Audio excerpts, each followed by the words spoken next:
کل سے یقین مانیے اہل حدیثوں نے میرا دماغ خراب کر رکھا، جواب دے دے کے میں تھک گیا، سوشل میڈیا بھرا پڑا ہے، لوگ اس لیے پوچھتے ہیں، شرارتی اہل حدیث ہیں لیکن شرارتی فتنہ پرور، اس لیے پوچھتے ہیں تاکہ یہاں سے کوئی تھوڑا سا جملہ ایسا مل جائے، ہم فیس بک پہ ڈالیں، یوٹیوب پہ ڈالیں، اچھالیں۔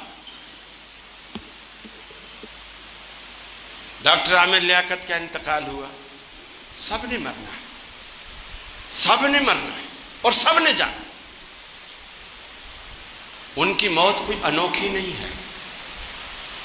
اور پنجابی میں کہتے ہیں نا کہ دشمن مرے تے خوشی نہ کریے، سجنا نے بھی مر جانا ہے، مرنا تو سب نے، اپنے بھی مریں گے، پرائے بھی مریں گے،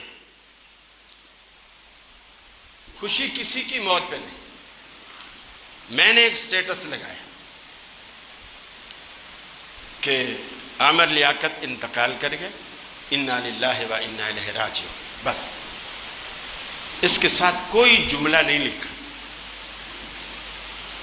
پھر تو جناب تبصروں کا ایک تانتا لگ گیا، وہ جی دیکھو قاری خلیل بھی، چونکہ چندہ ملتا تھا نا وہاں سے، قاری خلیل بھی اب انا للہ پڑھ رہا ہے۔ پھر وہ آیتیں سنانے لگے کہ جی ما کان للنبی والذین آمنوا ان یستغفروا للمشرکین ولو کانوا اولی قربی، کہ نبی کریم کو روکا گیا، مومنین کو روکا گیا کہ کسی مشرک کے لیے جب وہ شرک پر مر جائے تو بخشش کی دعا نہ کرو، اگرچہ وہ تمہارا کتنا ہی قریبی کیوں نہ ہو، وہ تمہارا کتنا ہی قریبی کیوں نہ ہو۔ میں نے کہا جو جملہ میں نے لکھا ہے، عامر لیاقت انتقال کر گئے اور انا للہ و انا الیہ راجعون، اس میں دعا کے کون سے الفاظ ہیں وہ مجھے بتا دیں، دعا کے کون سے الفاظ ہیں اس کے اندر؟ لوگ جاہل ہیں، یہ پڑھتے بعد میں ہیں، مفتی پیدائشی ہوتے ہیں۔ انا للہ و انا الیہ راجعون کا مطلب یہ ہے بے شک ہم بھی اللہ کے لیے ہیں اور اللہ کی طرف جانے والے ہیں۔ اس میں دعا کا جملہ کون سا ہے؟ ہم اللہ کے لیے ہیں، اللہ کی طرف جانے والے ہیں، اس میں دعا کون سی؟ لوگوں کو پتہ ہی نہیں۔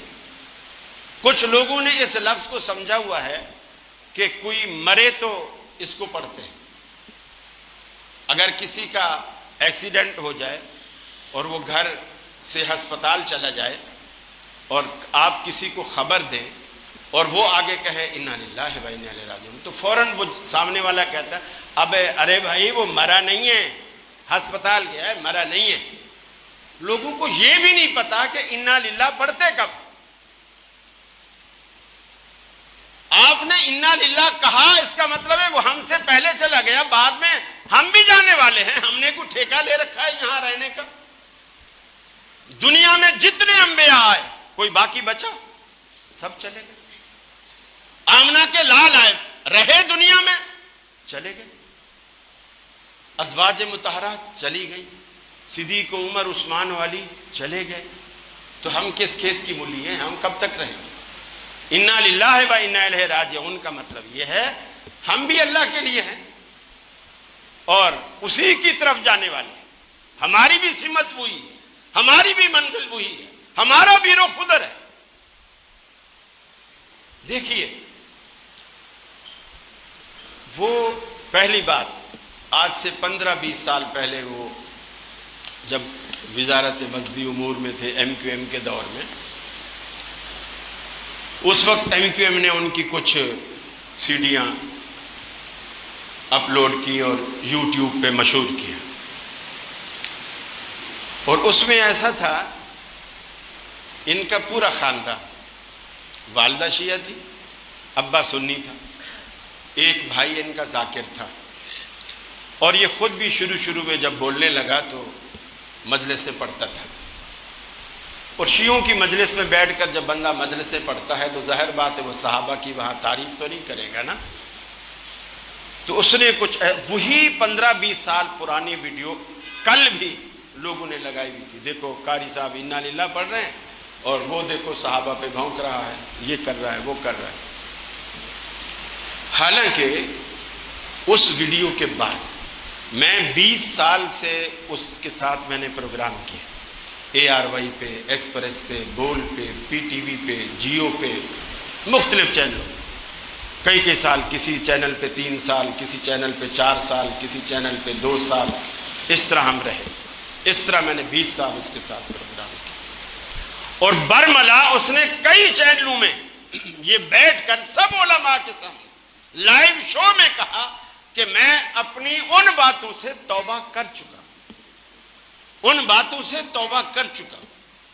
پھر اس نے صدیقہ کائنات سیدہ عائشہ صدیقہ رضی اللہ تعالی عنہا کی زندگی پر اس نے کتاب لکھی. اس کا مقدمہ اس نے بقی مدینہ کا جو قبرستان ہے وہاں جا کر اس کے اپنے الفاظ ہیں جو آج کل یوٹیوب پہ وہ بھی چلے ہوئے ہیں, اس کی کتاب بھی ساتھ ہے, اس کا مقدمہ وہ خود پڑھ کے سنا رہا ہے 10-15 منٹ میں. سیدہ عائشہ صدیقہ رضی اللہ تعالی عنہا سے رو رو کے معافی مانگتا ہے کہ مجھ سے جو بھی گستاخیاں ہوں. یعنی وہ اب دل میں کیا ہے, دل کو کس نے دیکھا ہے, دل کو کس نے دیکھا ہے. ہمارا فرض ظاہر پر یقین کرنا اور ظاہری, اب دل میں کچھ جھوٹ. رسول اللہ صلی اللہ علیہ وسلم کے سامنے ایک صحابی بھاگا کافر کے پیچھے اور پہاڑ پہ چڑھ گیا. جب یہ بھی اوپر چڑھا اس نے اوپر کلمہ پڑھ لیا, اس نے پھر بھی قتل کر دیا. رسول اللہ صلی اللہ علیہ وسلم اتنے سخت ناراض ہوئے, اس کو کہا کہ جب اس نے کلمہ پڑھ لیا پھر تو نے کیوں قتل کیا؟ کہا یا رسول اللہ وہ تو میرے ڈر سے پڑھ رہا تھا نا, وہ کوئی دل سے تھوڑی پڑھ رہا تھا, وہ تو میرے ڈر سے پڑھ رہا, موت کے ڈر سے پڑھ رہا. آپ نے فرمایا اشققت قلبہ, کیا تو نے اس کا دل پھاڑ کے دیکھا تھا, اس کا دل چیر کے دیکھا تھا تو نے کہ وہ موت کے ڈر سے پڑھ رہا تھا, تیرے ڈر سے پڑھ رہا تھا یا اللہ کے ڈر سے پڑھ رہا تھا؟ تو نے دل پھاڑ کے دیکھا.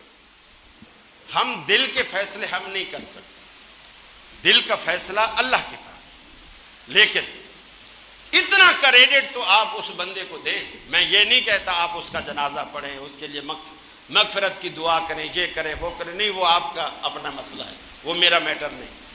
لیکن اتنا کریڈٹ تو دیں ان 20 سالوں میں اس نے اہل حدیثوں کو جتنا فائدہ پہنچایا ہے. آپ تو ناشکرے ہو, آپ ناشکرے ہو, آپ کسی احسان کرنے والے کی قدر نہیں کر. غیر مقلد جو ٹھہرے نا, غیر مقلد کا دوسرا معنی ہے بے پیرا, بے مرشد. ہمارا کوئی کھونٹا ہی نہیں جس سے ہم بندھے ہوئے ہیں, بے پیرے لوگ ہیں. بے پیرے کا مطلب غیر مقلد کا یہ نہیں ہوتا کہ کسی کے احسان کو ہی فراموش کر دیں. اتنا کریڈٹ تو آپ اس کو دیں نا کہ اس نے 20 سالوں میں جتنا اہل حدیثوں کو اس نے فائدہ پہنچایا ہے اس سے پہلے کبھی کسی نے نہیں پہنچا, کبھی کسی نے نہیں پہنچا.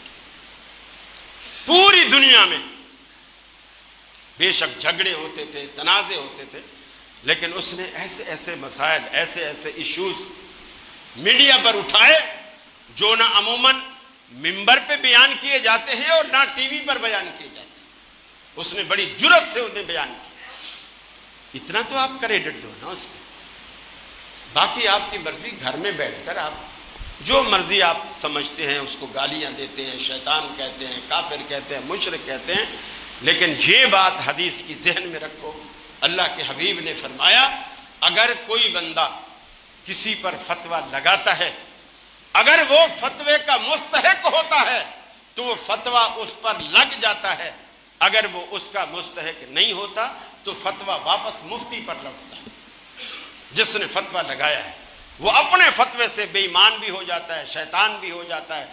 کوئی لوگ تو جنت اور دوزخ کے بھی فیصلے کرنے لگے, یہ جہنمی ہے, دوسرا کہہ رہا ہے نہیں نہیں یہ جنتی. حالانکہ رسول اللہ صلی اللہ علیہ وسلم, یہ اہل حدیث کہہ رہے ہیں, رسول اللہ صلی اللہ علیہ وسلم نے اتنی سختی سے منع فرمایا کہ خبردار, جنت کا معاملہ اور دوزخ کا معاملہ اللہ کے سپرد, ہم کسی کے جنتی یا دوزخی ہونے کا فیصلہ نہیں کر سکتے. اور کسی نے مرتے وقت آخر وقت میں اللہ سے کیا کہا ہمیں نہیں معلوم. آپ نے چچا سے بھی کہا تھا نا کہ میرے کان میں کلمہ پڑھ لیں، اس نے نہیں پڑھا. یہ ایک الگ بات ہے کہ اس نے نہیں پڑھا، لیکن پڑھتا تو بہرحال اس کو فائدہ تو ہوتا. جبھی تو آپ نے کہا نا میرے کان میں پڑھ، نہیں پڑھا اس نے. آخر وقت میں جب آدمی مرنے سے گھنٹہ پہلے 2 گھنٹے پہلے بیان کرتے ہیں اس کے ساتھ رہنے والے کہ ساری رات روتا رہا. اب ساری رات اگر روتا رہا ہے بندہ، ممکن ہے کسی بندے کو موت سامنے دکھائی دے رہی ہو اور اس چیز کو دیکھ کر وہ اللہ کے آگے روتا ہو، اپنے گناہوں پہ روتا ہو، اپنی خطاؤں پہ روتا ہو. پتہ نہیں اس کی اللہ کے ساتھ کیا ڈیلنگ ہوئی ہے. ہم تو بیچ میں نہیں تھے نا، ہمیں کیا معلوم اللہ کے ساتھ کیا ڈیل ہوئی ہے اس کی. ممکن ہے اللہ رب العالمین اس کی 2 آنسو پر ہی اسے معاف کر دے، ممکن ہے نہ معاف کر دے. ہم یہ قیاس آرائیاں نہیں کر سکتے فلاں دوزخ میں جائے گا فلاں جنت میں جائے گا. ہم یہ فیصلے نہیں کر سکتے. خدا کے لیے کسی بھی شخص کے لیے کوئی بھی مرے یہ فتوی بازیاں مت دیا کرو. اہل حدیث بنو، مسلمان بنو اور مفتی نہ بنو. اللہ سے دعا ہے اللہ رب العالمین ہمارے دلوں میں اپنی اور اپنے رسول کی محبت پیدا فرمائے، صحابہ کرام کی محبت پیدا فرمائے، توحید کی محبت پیدا فرمائے، سنتوں کی محبت پیدا فرمائے اور ہمارا خاتمہ ایمان پہ فرمائے. وآخر دعوانا ان الحمد للہ رب العالمین.